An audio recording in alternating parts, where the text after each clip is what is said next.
ဒီနေ့စာတူလေးတစ်ပုဒ်ဖတ်ပြဖို့စီစဉ်လာတယ်ပေါ့နော်စာတူရဲ့ခေါင်းစဉ်က Mindset is everything အကြည့်တဲ့ positive vibe ဆိုတာသူ့ဟာသူအလိုလျောက်ရလာတာမဟုတ်ပဲတိဆောက်ယူရတဲ့အရာပါလူတချို့ကိုကြည့်လိုက်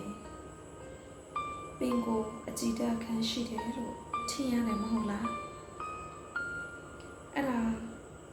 သူကုသူနဲ့သူလာတာဘာညာဆိုတာကိုခဏထားသူတို့ရဲ့ဘဝနေထိုင်မှုပုံစံအတွေ့အခေါ်သဘောထားတွေကိုလိုက်ပြီးကြည့်ကြည့်လိုက်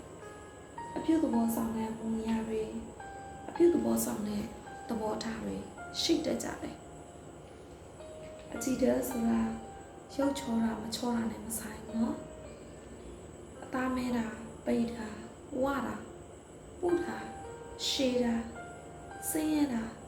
ချမ်းသာတာနဲ့လည်းမဆိုင်ဘူးတဲ့အကြည့်တဲ့ဆိုတာလူတစ်ယောက်ရဲ့အတွင်းစိတ်နှလုံးသားကနေပြီးတော့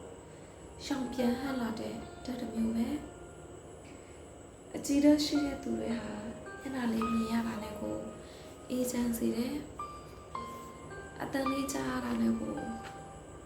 ငြိမ်းချမ်းစေတယ်သူတို့လှုပ်သမျှ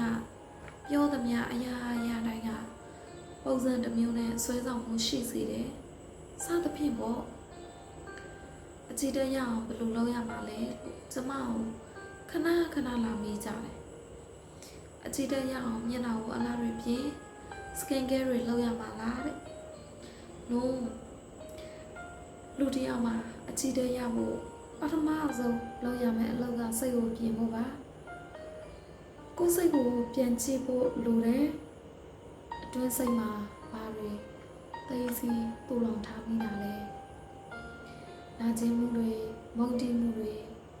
မနာလိုမှုတွေမာနတွေအတ္တတွေများလုံးနေသလားအဲ့ဒါတွေရှော့ချစိတ်ထဲမှာအငြိမ်ကြေးများလို့ရင်လူကိုဘလောက်လောက်ပြင်ရုပ်မထွက်ဘူးနော်စိတ်ရဲ့အရာဟာမျက်နှာမှာလာဟတ်တယ်တဲ့ဒါကြောင့်ကိုယ်စိတ်မှာရှိတဲ့ပူလောင်မှုတွေမာနကြီးခြင်းတရားတွေကိုလွတ်ချခွင့်လို့စရာရှိတာခွင့်လို့လူတွေကိုမေတ္တာထားတဲ့ကြိုးစားကိုရရှိနေတဲ့ချစ်ချင်းမေတ္တာတွေကိုလည်းလက်ခံသိမှတ်ပြု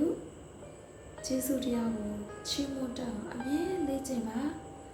ကိုလည်းချစ်ခင်ကြိုးစားအေးဝါအေးဝါမှာစိတ်ကြည်တာလေအတွေးတွေကိုတားနိုင်ဆုံးအပြုသဘောဆောင်တဲ့ပဲတွေး positive energy ရှိတဲ့သူတွေနဲ့ပဲမြင်များပေါင်း environment ကောင်းရင်ကိုယ်ဘဝပါပြောင်းလဲတကယ်တော့လေအကြည့်တဲ့ရဖို့ဆိုတာမသိလိုက်မသိပါတာနေမိတဲ့အပြုအမူတွေအတွေ့အခေါ်တွေကိုပြောင်းလဲရာကစတင်တာပါပဲ mindset is everything ပဲကိုယ့်ရဲ့အတွေ့အခေါ်ကိုပြောင်းလဲနိုင်ရင်ဘဝကြီးတစ်ခုလုံးကိုလည်းပြောင်းလဲနိုင်စွမ်းရှိတယ်တဲ့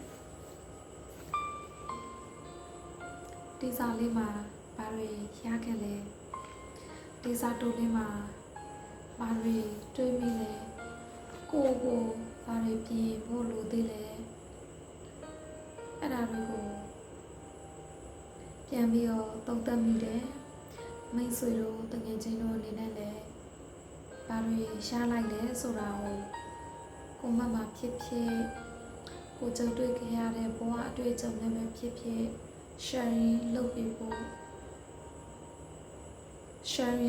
လို့ရပါတယ်လို့ပြောချင်ပါတယ်ကျေးဇူးပါ